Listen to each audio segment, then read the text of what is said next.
Welcome to lecture 7 of flow of water through soils.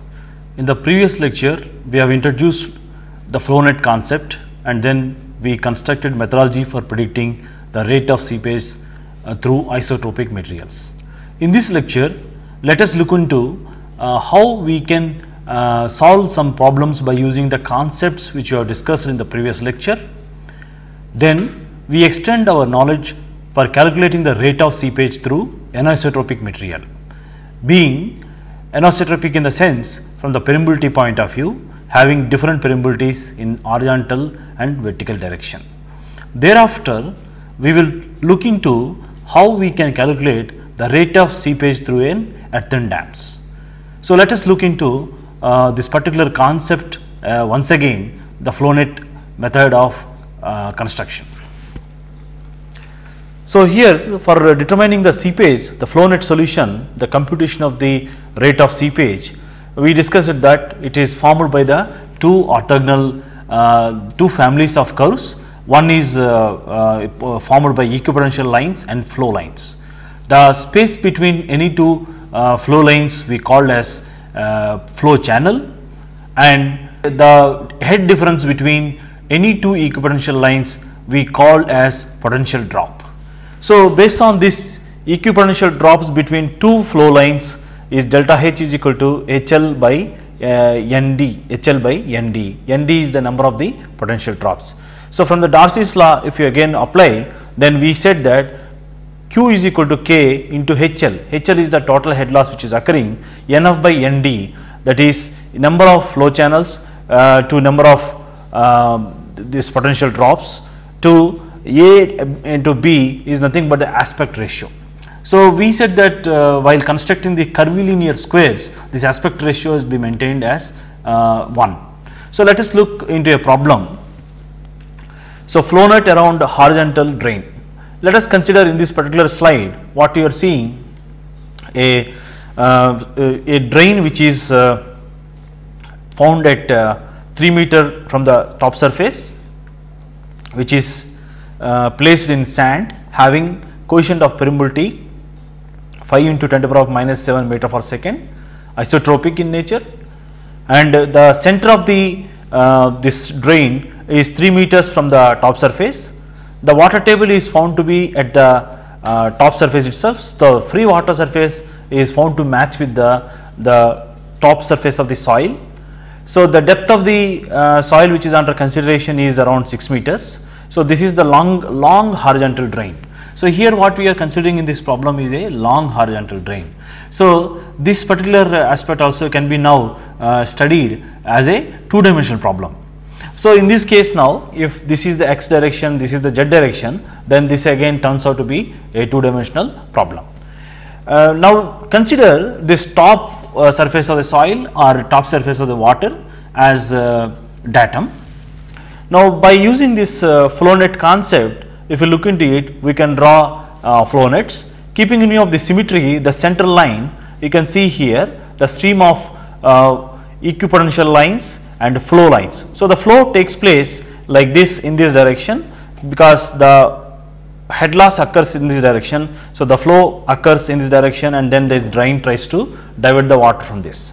So, we are interested in finding out the rate of seepage and then this particular pore water pressure at this particular location x here, which is shown in this slide, and also the velocity of the flow. So, this 3 meter is the center and this is the flow net and this is the symmetry. So, you have got a two symmetrical mirror image type flow nets which are shown here. So, here what you are seeing, this is the first equipotential line, second, third, 4, 5, 6, 7, 8, 9. So, by the time here if it comes, the head which is there for the flow to take place is around 3 meters. So,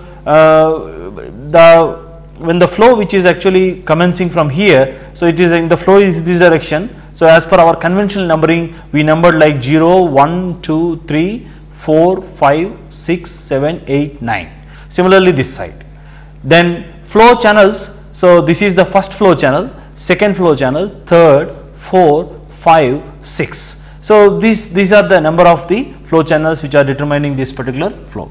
So this is in this slide what we are trying to do is that rate of flow net construction, for example a long horizontal drain, and that is can be considered as a two-dimensional problem. So let us look into the solution. So flow net around the horizontal drain, that is the example under consideration for us. Find the discharge to the drain in meter cube per day per meter length of the drain. So per meter length of the drain, so suppose if the drain is of 100 meters, then it can be, we can calculate by using this concept. So considering the datum at the free water surface, so this makes the total head at the top of the ground is 3 meters. With that, the total head at the top of the ground is around 3 meters. So HL, that is head loss from the surface to the drain, it is around 3 meters. So by considering only one half of the flow region, so keeping in view of the symmetry, consider only one half of the flow region. If you count, then number of flow channels are 6, number of potential drops are 9. And being isotropic in nature, we can use Q is equal to K HL into NF by ND. Being symmetrical, isotropic, being curvilinear squares, the aspect ratio A by B can be assumed as 1. So by substituting now these values, the K is the coefficient of permeability and H is the head loss, and number of flow channels, number of potential drops, and multiplied by 2 because we have the two flow regions determining this longitudinal drain. So multiplied by 2, which gives us 0.1426 meter cube per day per meter run of the pipe. This is the rate of seepage or rate of discharge which can occur in per meter run of the pipe. So by using this concept of flow net construction, simple problems like the drain problem, which we consider and we treat it as a two-dimensional problem, and it can be solved. Now flow net around the horizontal drain, and the same problem which we continue now. Find the pore water pressure at X 1.5 meter into the soil directly above the drain. That means that if you go into the previous slide, this is X, which is 1.5 meter below the ground surface and directly above the center of the drain. So there we are required to determine what is the pore water pressure. So if you look into this, potential drop between two equipotential lines is around 3 by 9. So N is the number of total potential drops, and head loss is around 3. So potential drop between any two equipotential lines is around 3 by 9. The total head at X, that location X, which is 1.5 meter below the ground surface and above the center of the drain, that can be given by total head at 6 is equal to 5.6 by 9 into 3. So the total head at X which is available is around 1.867. That means that it started with 3, by the time it came here, that much head is already dissipated in the form of a flow which is taking place through the soil. So elevation head at X is 1.5 meter because the datum is at the ground surface. So elevation head is 1.5 meter. So pressure head at X is equal to, by using total head is equal to pressure head plus plus elevation head. From there we get 0.367 meters as the pressure head at X. So pore water pressure at X is equal to 0.367 into 10, around 36.7 kg per meter square, by treating this unit weight of water as 10 kilonewton per meter cube. So that is how we can determine pore water pressure at different locations. If you know the where exactly the pore water pressure is required, and if you know from this construction, we can estimate what is the head at a particular point. From there, by looking into the elevation head, we can calculate the pore water pressure at a particular location. So this is an example which demonstrates, but by using the same concept, we can determine the pore water pressure at different locations. So estimate the velocity of the flow at X. So we are also been asked to determine velocity of flow at X, that location. So let the vertical length of the curvilinear square at X is around 0.4 meters. So let us assume when this particular flow net is drawn to a scale, we can easily get the vertical length of the curvilinear scale at location X. If that happens to be 0.4 meters, then now the hydraulic gradient is nothing but 0.33. That is because head drop between any two equipotential lines is around 3 by 9, that is 1 by 3, around 0.33, that divided by the length of the flow, that is around 0.4 meters. So, with that the hydraulic gradient is obtained around 0.83. By using now the Darcy's law, V is equal to K I, K is known to us and I is known to us. From that we can get, see, the velocity of the flow at x is given by 4.75 into 10 to the power minus 7 meter per second. So, in this problem what we try to do is to determine the seepage or a discharge through pipe per meter length, and then by treating that long horizontal drain has a two-dimensional problem, we constructed flow net and it has got two flow regions. So, by using the concept of the method of flow net construction, the flow nets are constructed by approximating as a curvilinear squares, and then we determine the number of flow channels and number of potential drops. Then we try to obtain the seepage, and from there we try to calculate the pore water pressure at a particular location which has been asked in this particular problem as x, and then we try to calculate the velocity at a particular location x. So, having discussed the flows in isotropic materials, let us try to look into the flow in anisotropic material, that is the flow nets in anisotropic material, how to deal about this. So, in developing the procedure for plotting flow nets, we assumed that permeable layer is isotropic. That means that K horizontal is equal to K vertical, being a two dimensional, K horizontal is equal to K vertical we assumed, which is equal to K. So, that is isotropic as far as permeability is concerned. Consider the case of constructing flow nets for seepage through soils that show anisotropy with respect to permeability.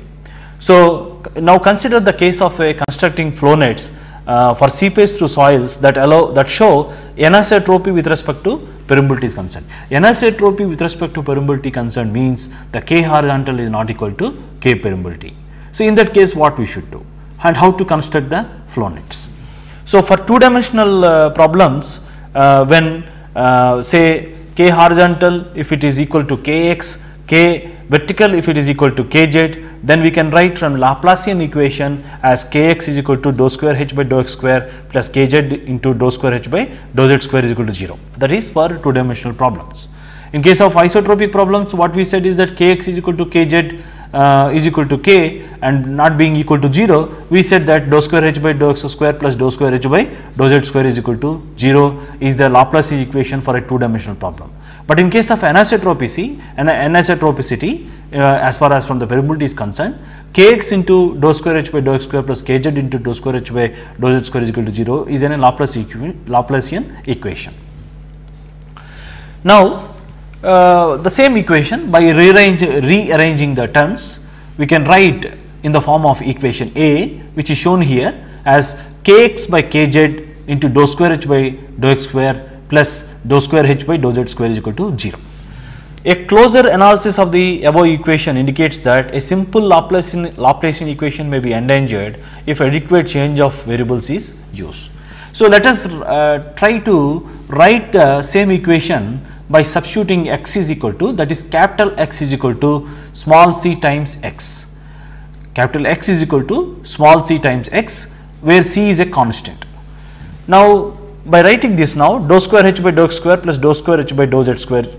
So, with that, by substituting for x is equal to cx, we can write the same equation dou square h by dou cx whole square plus dou square h by dou z square, which can be written as 1 by c square into dou square h by dou x square plus dou square h by dou z square is equal to 0. So, let us call this as the equation of the form which is indicated by B. So, now comparing the equations A and B, the constant c can be identified as now as c is equal to root over kz by kx. By comparing the equations A and B in the previous slide, we can obtain the constant c, which is identified by comparing the equations A and B as c is equal to root over kz by kx. So, equation B is of the same form as dou square h by dou x square plus dou square h by dou z square is equal to 0. So, which governs the flow in isotropic soils and should represent the two sets of the orthogonal curves in capital X small z plane.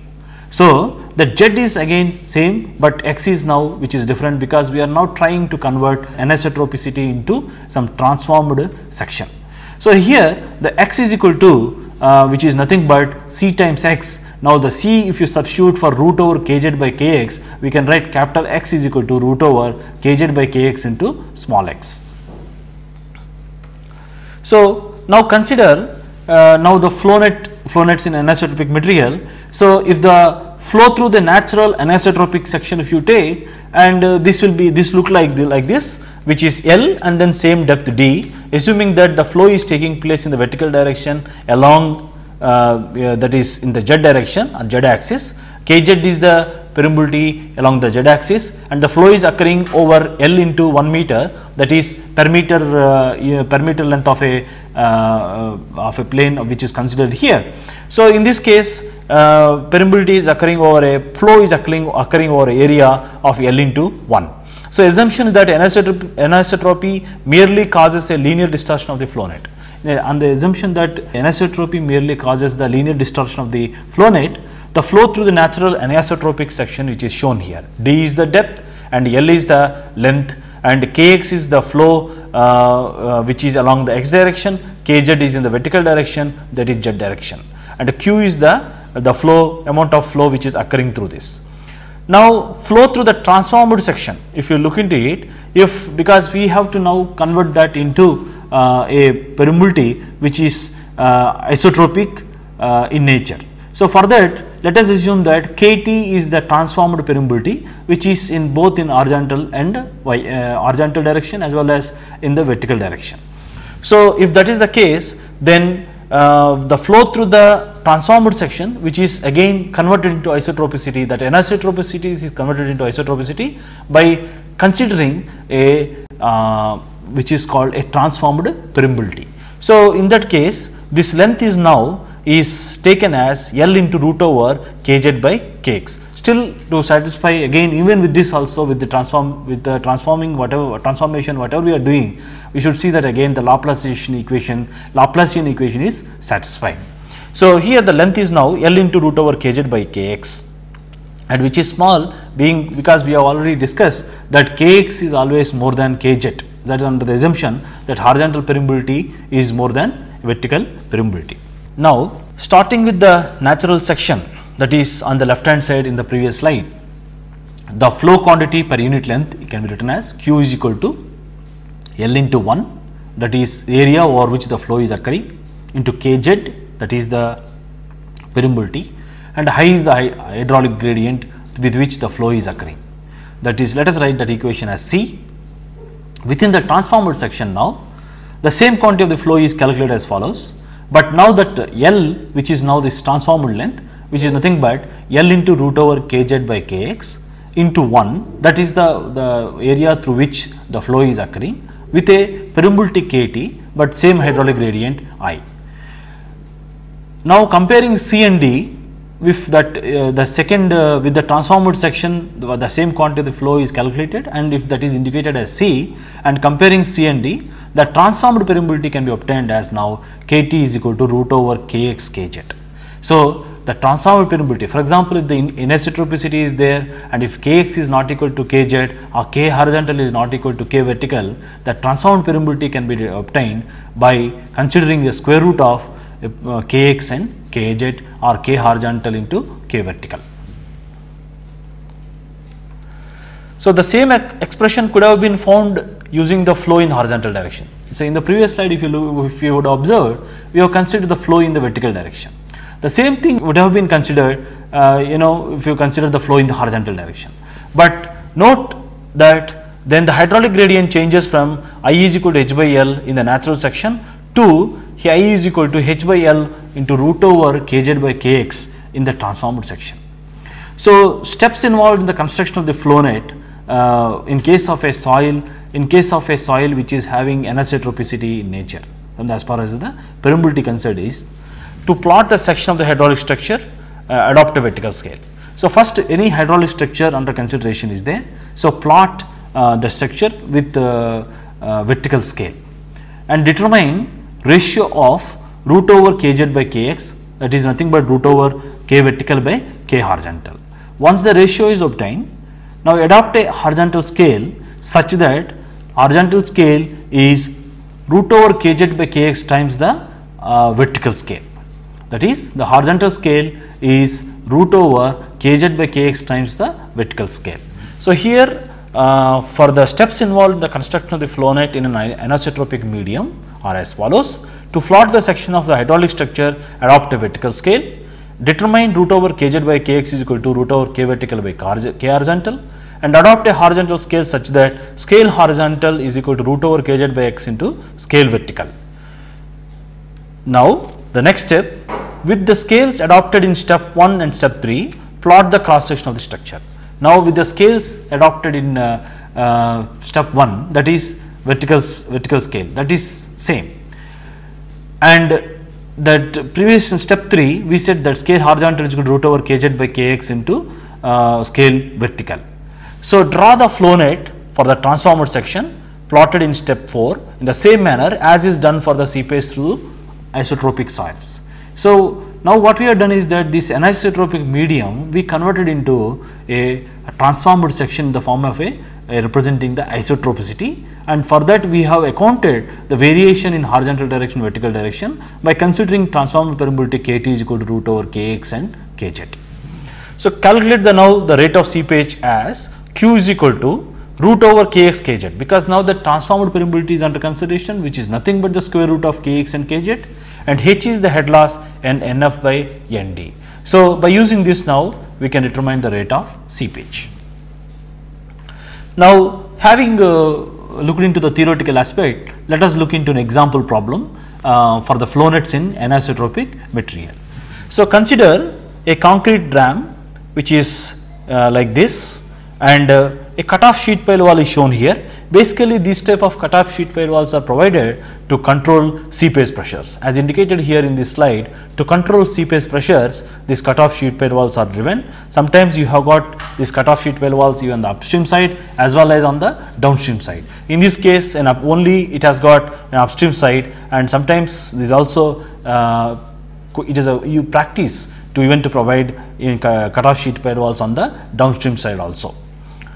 So, consider a concrete dam on a layer of a homogeneous anisotropic clay having Kx is equal to 16 into 10 to the power of minus 8 meter per second and Kz is equal to 1 into 10 to the power of 8 meter per second. So, x is this direction and the z direction is vertical direction. So, x is the horizontal direction and z is the vertical direction. The length from here to here is 12.8 meters and 5 meters is the head which is available on the upstream side, and the depth of the cutoff sheet pile wall is 4.6 meters and the tip is 6 meters above this impervious rock under consideration. So, from the flow net what we require is that flow quantity seeping on the downstream side of a dam, that is seeping through the soil. So, now having seen, now let us we have got the permeabilities now, Kx value which is around 16 into 10 to the power of 8 meter per second and Kz is 1 into 10 to the power of 8 meter per second. So, determine C now, that is nothing but root over Kz by Kx, which is nothing but a 1 by 4. Now, the transformed permeability is nothing but root over Kx and Kz, that is 4 into 10 to the power of minus 8 meter per second is the transformed permeability. Now, as per the procedure, if you look into it, if you draw with the anisotropic medium, you will get the flow nets like this, and the curvilinear rectangles of a sides ratio root over Kx by Kz. So, what we get here, they are not squares, they are not orthogonal. So, the reasons we are going to discuss, but the curvilinear rectangles of a sides of a ratio are shown here, and what you see here is again flow nets, but in a distorted, in a natural section with a anisotropicity. The effect of anisotropicity reflected like in this form. Now these equipotential lines and flow lines do not cross at right angles, as the tangent to flow line does not correspond to the normal to the equipotential line, as was the case for isotropic soils. Unlike the isotropic soils, if you look into this, equipotential lines and flow lines do not cross at right angles, as the tangent to flow line does not correspond to the normal to the equipotential line, as was the case for isotropic soils. Hence, the flow net is basically harder to sketch, because the sides of every quadrangle in the net must have a ratio of around root over k's by kz. So, the flow net is harder to sketch. So, because every quadrangle in the net must have a ratio of root over kx by kz. So, hence actually we are better to resort to the transformed section. So, how to construct a transformed section is that, so first to construct a hydraulic structure by adopting a vertical scale. So, by adopting that, if you draw, the vertical scale is same, but if you look into it, this is a flow net which is for a transformed section. So, here what we did is that the horizontal scale is now, that is 12.8 meters, which is now reduced to 1 by 4 times, because now the transformed section scale we adopted, scale horizontal is equal to root over k, that is 1 by 4 times scale vertical. So, if you put into it, so what we get is around this particular 3.2 meters in a transformed section. But keep again the height, again vertical scale, that we are not touched up. Now, based on this, now if you construct flow lines, again by fulfilling the same requirement that this orthogonality and all these things like in isotropic problems, this transformer section is nothing but an isotropic problem now. So, with this now if you compare, now 0, 1, 2, 3, 4, 5, 6, 7, 8, 9, 10. So, number of potential drops are 10. So, ND is equal to 10. Now, if you look into this 1, 2, 3, 4, 5. So, if this is also approximated as a on flow channel, so we have got number of flow channels in this particular flow region for this structure in the transformed section, there are around 5. And head which is occurring, the loss which is total head loss is around 5 meters. So, Q is equal to KT into H into NF by ND, which is around now 10 to the power minus 7 into meter cube per second per meter. So, this is how we treat soils with anisotropicity in nature, and particularly in 2-dimensional problems, where what we do is that we convert them into a transformed sections and draw the same flow nets and then determine the rate of seepage, and the procedure is again is very similar to the one which we discussed already. Now, having discussed for confined problems like this in the previous slides, how we can determine seepage through dams, earth dams or embankment dams. Example, this embankment dam or earth dam, the flow which is nothing but is an unconfined seepage. So, the example of an unconfined seepage means the seepage through embankment dams is an unconfined seepage. For example, if you consider in the previous slide like flow through a sheet pile wall, that is again comes out as confined seepage. So, here one boundary of the flow region being a phreatic surface on which the pressure is atmospheric. So, here in this case what happens is that in the unconfined seepage, one boundary of the flow region being a phreatic surface on which the pressure is atmospheric. So, the phreatic surface constitutes the top flow line and its position must be estimated before drawing the flow net. The phreatic surface constitutes the top flow line and its position must be estimated before drawing the flow line. So, here in this flow through earth dams, the arriving at the phreatic line itself involves a tedious procedures. Otherwise, again the concept of again determining seepage or rate of flow through the dam is very similar, but the tedious procedures which are involved is that to arrive at the phreatic surface, to locate the phreatic surface and to draw the phreatic surface and then construct the flow lines and equipotential lines, and then again we can use the same concept to determine the rate of seepage through a dam.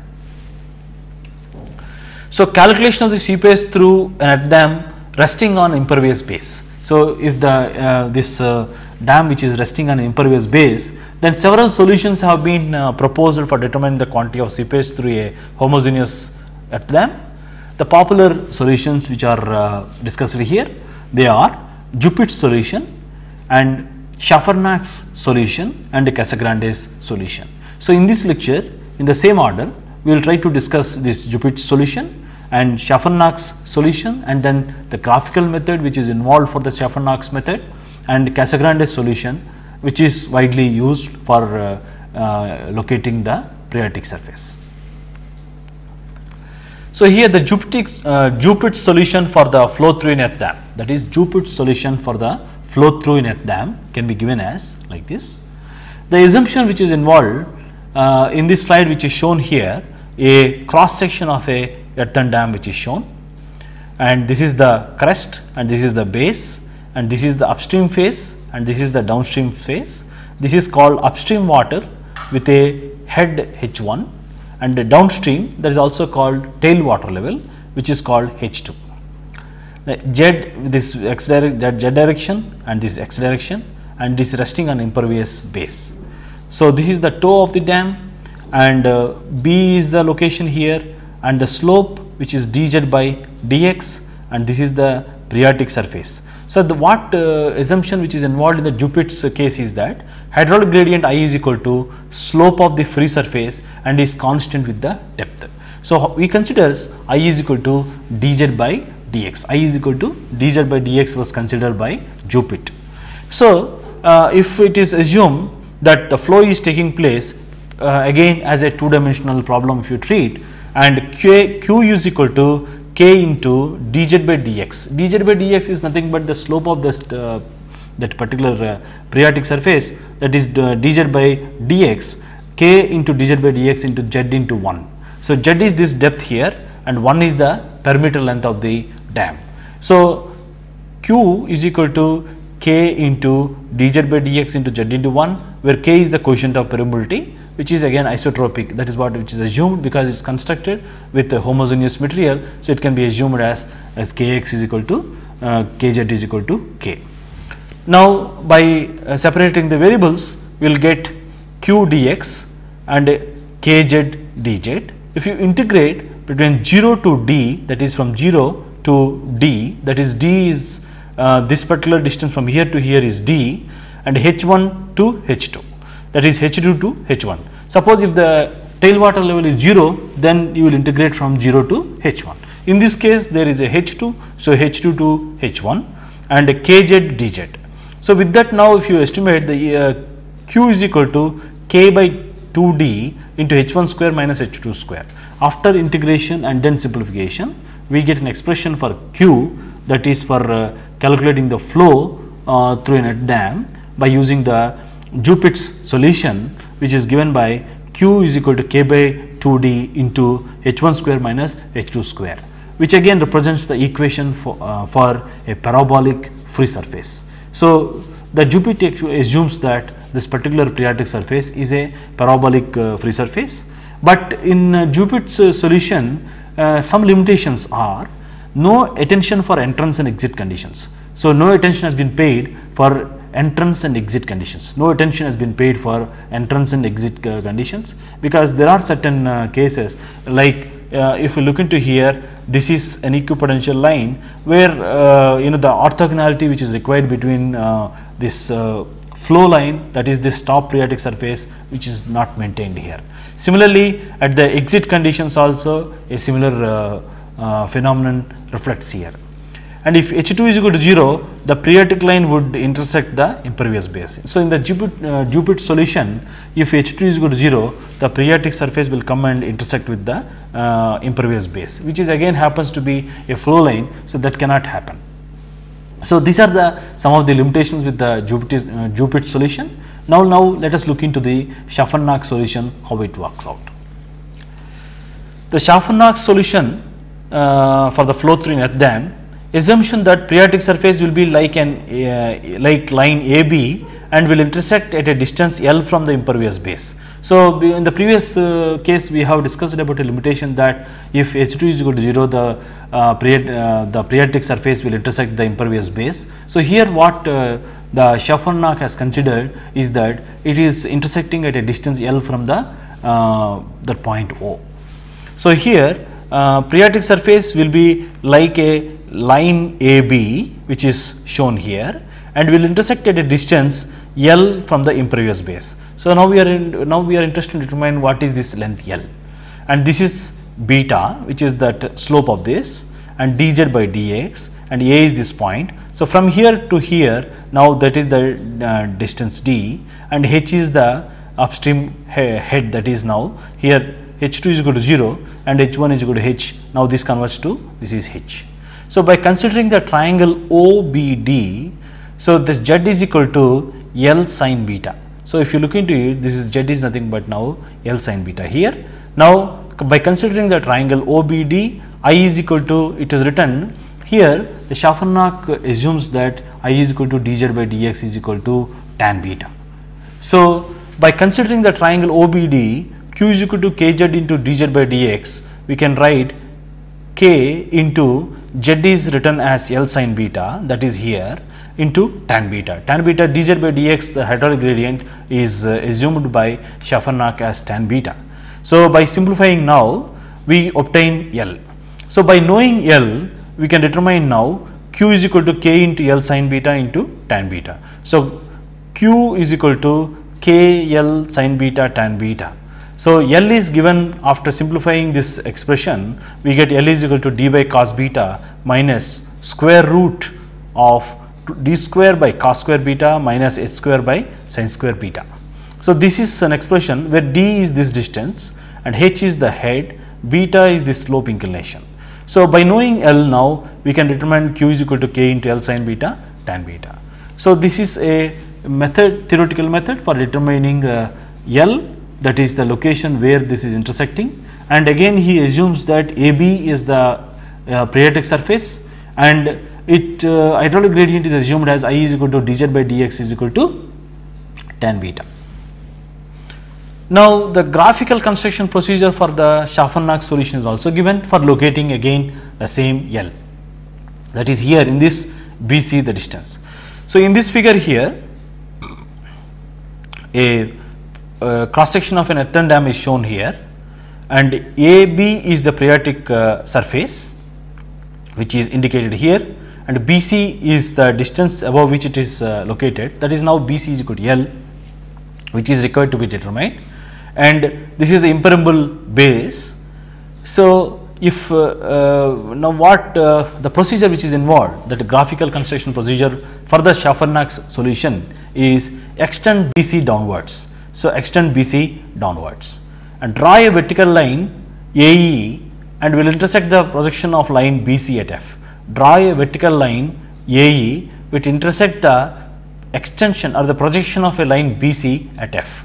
So, draw a vertical line through AE and extend backwards this BC so that it meets at F. With FC as diameter, draw a semicircle FHC. So, with FC as diameter, draw a semicircle FHC. Draw a horizontal line AG. Draw a horizontal line AG. With C as center, CG as radius, draw an arc GH. With F as center and FH as radius, draw an arc BH. Draw an arc BH. So, with this now, once you locate B, that distance BC is nothing but L. Then by knowing L, then again we can determine the rate of flow through an earth dam by using Schaffernak solution. Now, the third method or third solution which is available for locating the phreatic surface, which is also widely used, is Casagrande's 1937 solution. Casagrande 1937 shown experimentally that the parabola AB actually starts from point A dash, which is indicated in this slide here. So, previously all other investigators, Joupit and Schaffernak, they are not given enough attention to the entrance and exit conditions. Schaffernak to some extent has considered this exit of the phreatic surface, but if as far as the Joupit is concerned, which is very in the where entrance and exit conditions are ignored.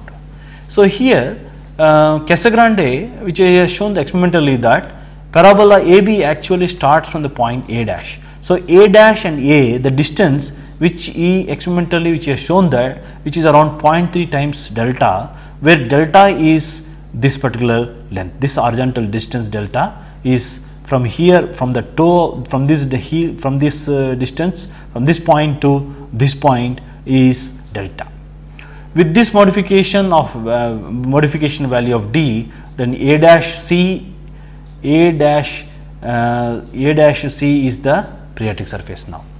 So, Casagrande suggested I is equal to dz by ds, because dz is that vertical distance and ds is the length along which the flow is taking place. So, Casagrande considered I is equal to dz by ds which is equal to sin beta instead of I is equal to dz by dx.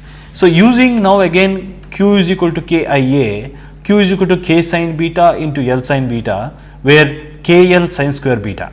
So, being here A, which is the area over which the flow which is taking place, which is nothing but BD into L, where BD is nothing but here, which is sin beta, and which can be written now as A into BD into L, which is L sin beta. So, here with this we can write now Q is equal to K sin beta, that is because of the dz by ds into L sin beta. So, Q is equal to KL sin square beta. By solving for L, we get now, if you again rearrange the variables and then integrate, then we get, by solving for L, we get L is equal to S minus square root of S square minus H square by tan square beta, where S is the length of the curve A dash BC. That is, from here A dash BC is the length of the curve S. This is the length of the curve A dash BC, which is represented by a small s here. So, with 4 to 5% error, we can determine S as root over d square plus h square, where with the 4 to 5% error, we can approximate S is equal to root over d square plus h square. So, by knowing S, we can estimate now L. By knowing L now, we can estimate Q is equal to KL sin square beta.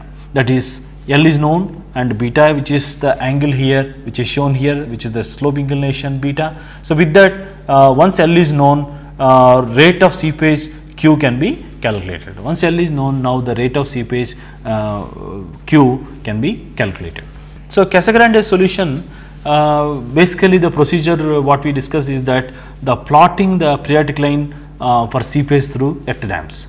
So, for construction of flow nets for seepage through earth dams, the periodic line needs to be established first. So, what we discuss is that in the flow through an earth dam, the construction of flow nets, the most difficult part is the construction of a periodic line. Though we have discussed about some methods, they suffer from this limitations, but this particular Casagrande's solution, where to some extent both entrance and exit conditions have been treated correctly, so that we can arrive at a very close to the which is going to occur, that is the periodic line which is going to occur, very representative periodic line which may occur in the feed. So, curve A dash E F B dash C is a parabola with its focus at C.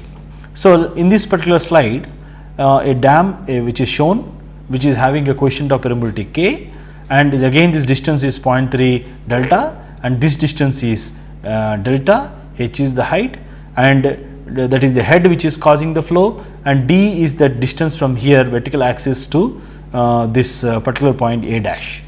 So, here if A dash E F B dash C is a parabola with its focus at C, the periodic line coincides with the parabola with some deviations in the upstream and downstream phases. So, here what he assumes is that the curve A dash E F B dash C is a parabola with a focus at C, and the periodic line coincides with the parabola, but with minor deviations at the upstream and downstream phases. At point A, the periodic line starts at an angle 90 degrees, because this being the equipotential line and this being the flow, this is the topmost flow line. So, this orthogonality has to be maintained. So, at point A, the phreatic line starts at an angle of 90 degrees. Here at point A, the phreatic line starts at an angle of 90 degrees. So, here the circle portion indicates that the entrance condition which is actually has been considered, which is shown here. So, at point A, the phreatic line starts at an angle of 90 degrees, where at point A the phreatic line starts at an angle of 90 degrees, that is which is shown here. So, while drawing this phreatic line, it has to be noted that while drawing from upstream face, that this phreatic surface has to be started with a 90 degree angle with the upstream face. So, here portion of the phreatic line coincides with the parabola, and then this is the C, which is the focus, and C dash is the length P, and this distance is P, and this is the directrix of this. So, B and B dash, this distance is delta L, and this is the small l. So, we will come to this particular because some observations have shown that when the beta angle which is greater than 30 degrees, then it has got some deviations. So, Casagrande has given some methodology where what exactly how to locate BB dash and BC in case if beta is more than 30 degrees.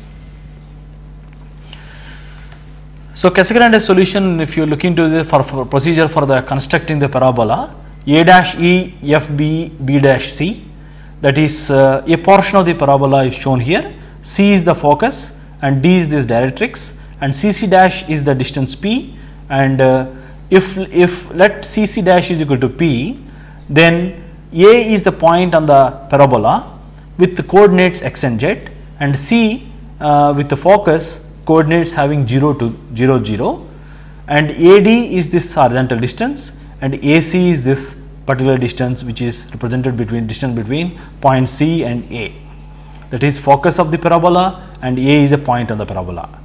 Based on the properties of the parabola, we can say that AC is equal to AD, but we can write from this figure AC as root over x square plus z square, and AD is equal to 2p plus x, because this is being x horizontal distance. So, we can write AD as 2p plus x. So, here by equating now AC is equal to AD from the properties of the parabola, we can write root over x square plus z square is equal to 2p plus x.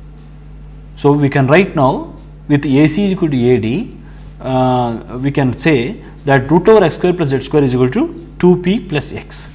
At x is equal to D and z is equal to h, we can write p is equal to 1 by 2 root over d square plus h square minus d. That is here this is for z is equal to h and x is equal to d. We can write now x is equal to d and z is equal to h, we can write this p is equal to 1 by 2 into root over d square plus h square minus d. By knowing d and h, p can be calculated now. So, by knowing d and h, p can be calculated, that is this particular distance, that is distance from the focus to this CC dash, that can be estimated by knowing d and h.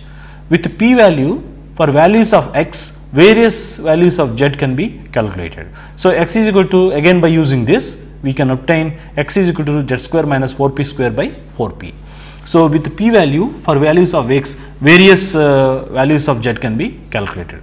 So, when beta less than 30, L can be calculated using L is equal to d by cos beta minus root over d square by cos square beta minus h square by sin square beta. This we have derived earlier. So, the same thing can be applied for beta less than 30 degrees. In case for beta greater than or equal to 30 degrees, Casagrande proposed an approximation here, which is the distance delta L, that is this distance here, and L.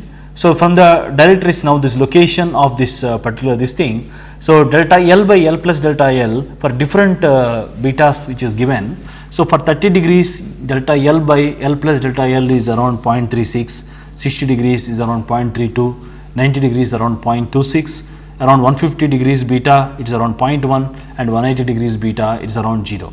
So after locating B dash B is equal to delta L and BC is equal to L, curve FP can be approximated by drawing by hand approximately. So by you adopting the procedure, that is by from this upstream phase setting a distance 0.3 of the delta, that is this particular distance which is delta times 0.3 times the delta, and maintaining this orthogonality here and drawing a free curve here for joining FB, we can construct this periodic surface. Once this periodic surface is obtained, now we can use this concept to again adopt the concept of constructing flow net for determining rate of seepage through an earth dam. So if you look into it, now we have come to the stage where the flow net construction for an earth dam. So we said that drawing the periodic line or location of the periodic line is a which is very much required for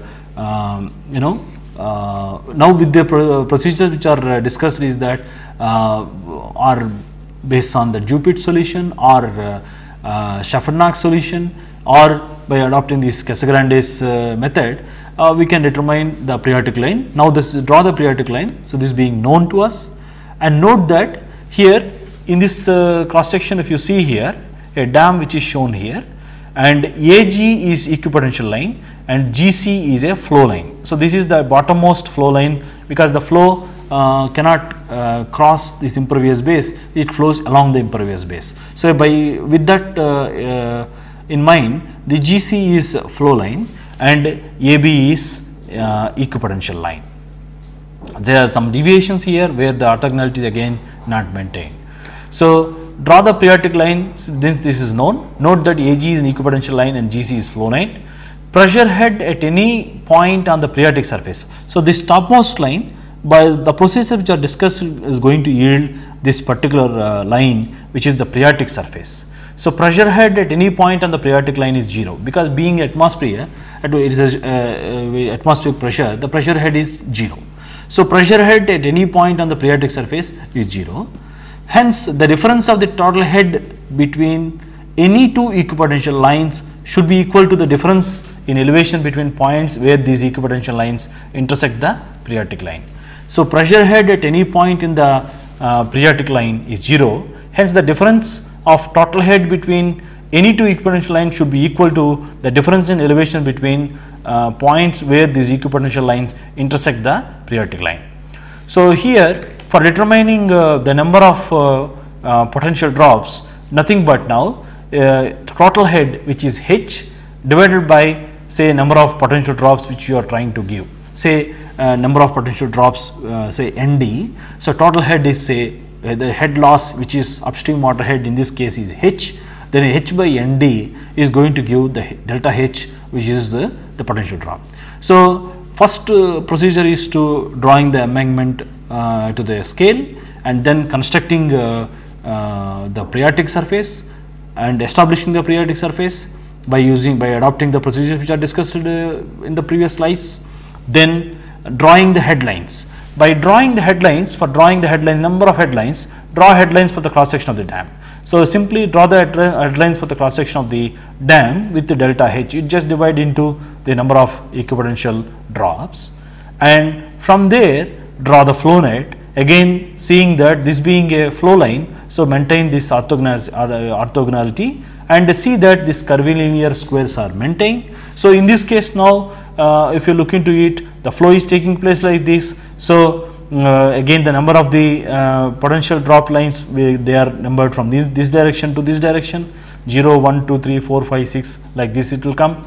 And when it comes to the flow channels, they are 1, 2, maybe around 2.5 flow channels. So here by estimating the number of flow channels, number of potential drops, and having known the K, that is coefficient of permeability of the soil which is in the at the bund or at dam, we can estimate the rate of seepage which is actually occurring through this. So in this lecture, we try to understand how this flow net concept can be applied for solving some typical problems, like we discussed about a long horizontal drain, and we also try to see how the anisotropicity of soil as far as the permeability is concerned can be considered while drawing flow nets, and then we discussed the methodologies which are involved in arriving at a transformer section, and then